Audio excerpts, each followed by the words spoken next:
And for the other side of the story, one of the top Democrats in the Senate, Chuck Schumer of New York. Senator, thank you. Well, I guess I'd just start by asking you, are you as optimistic here as Senator McConnell is? Well, look, let's put it like this. I feel a lot better today about the ability to avoid default than I did even yesterday morning, and default would have such disastrous consequences to our nation for a decade to come. The fact that the leaders are talking, even if I'm sure hardly anyone agrees with everything they're going to come up with, is a good thing. What's going to be the hardest thing for you to sell Democrats? For example, as I understand it, this committee that's going to be formed would have the authority to make, major reforms in Medicare and Social Security. I know everybody agrees something has to be done on both those programs. Are they going to be willing to let a committee have that authority? Well, at the end of the day, of course, the Senate will vote up or down on whatever the committee recommends. Now, we Democrats have believed all along that we should not cut benefits to Medicare and Medicaid. Can savings be wrung out of the waste and inefficiency in the system without cutting benefits? Yes. Our Republican colleagues seem to want to decimate those programs. The Ryan budget tried to do that, but of course we were able to stop it. So there's going to be a lot of tough decisions on the committee. The committee has no restraints on it. We will fight very hard for revenues on that committee if it should come to exist.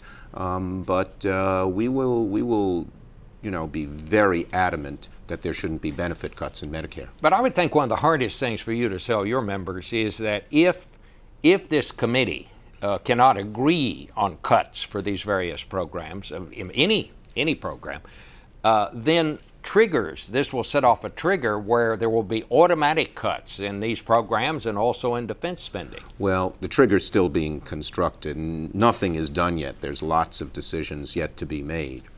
The key with the trigger is one word: equality. It should be equally tough on Democrats and Republicans. The tough part on the Democratic side, if we don't come to an agreement, there will be cuts in programs that we like, helping middle-class kids go to college, prescription drugs.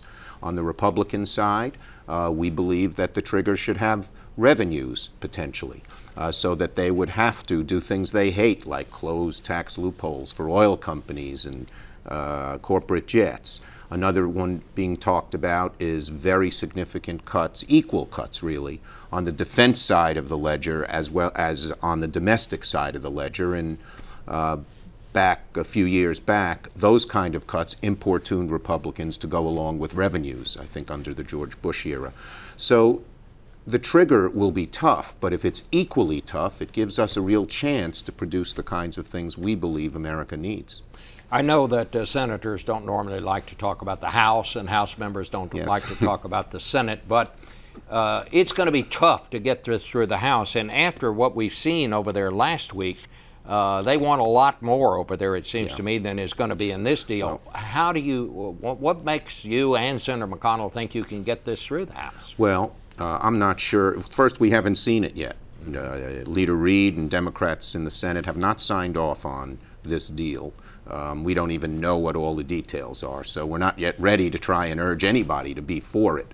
One thing that the House Republicans seem to insist on, which was a short term, only kick the can down the road 3-4 months, the President and Democrats, House and Senate, have been insistent that is no way to go.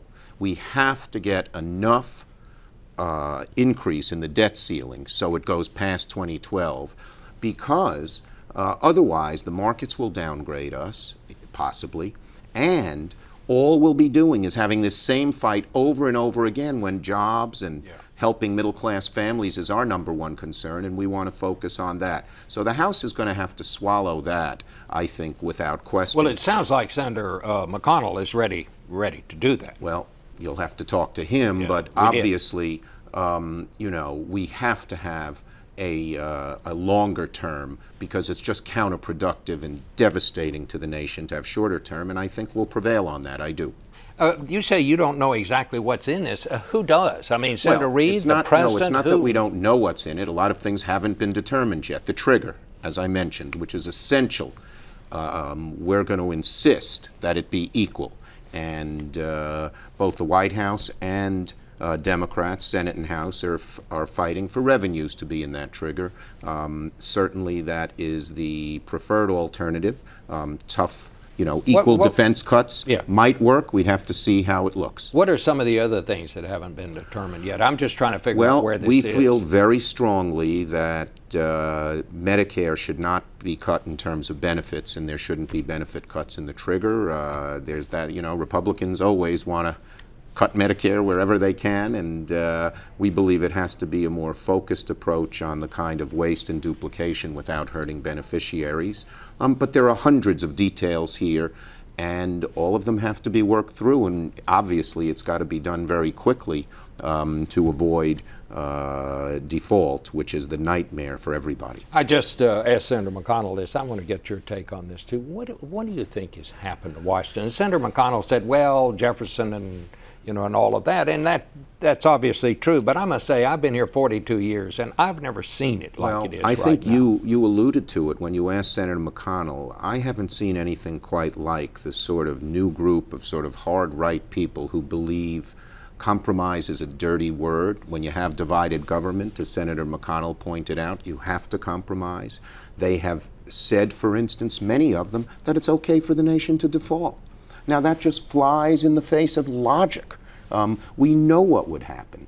We know that our credit rating would go down. We know interest rates would go up, and the very deficit that we all hate, including them, would go up. We know that average families would pay more than $1,000 in interest increases on their mortgage, on their car loan, on their credit card rates. So for people to come here and say it's okay to default, it sort of defies imagination. And I think this group of hard right, which I have to say is not a majority of the Republican Party, has added an element here that in my 37 years as a legislator I have never seen, because it just seems when there are facts that everyone else agrees on, they just say no.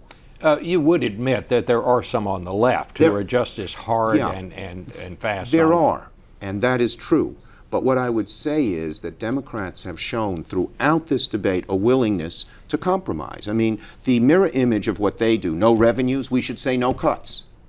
And we don't do that. So there are people on the left who would probably say no cuts, but they haven't been able to have their way within our caucuses, whereas this hard right group seems to get its way all the time. You sort of get the feeling Speaker Boehner wishes he didn't have to go along with them, but ends up going along with them. The proposal they sent to us that said you had to pass, not just put on the table, but pass the balanced budget amendment. That needs a 2/3 vote. Otherwise, we default. Guaranteed default. It was wacky. What you're saying is the Republican Party is sort of being held hostage by these people? Well, in a certain sense, that's, from, I'm not in that House Republican caucus. I don't know if they'd let me in. I wouldn't want them to, but they wouldn't.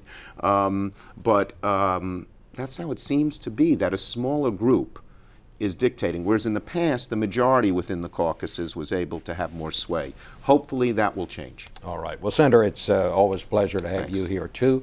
I hope you'll come back soon, and I wish you the best on getting this thing resolved.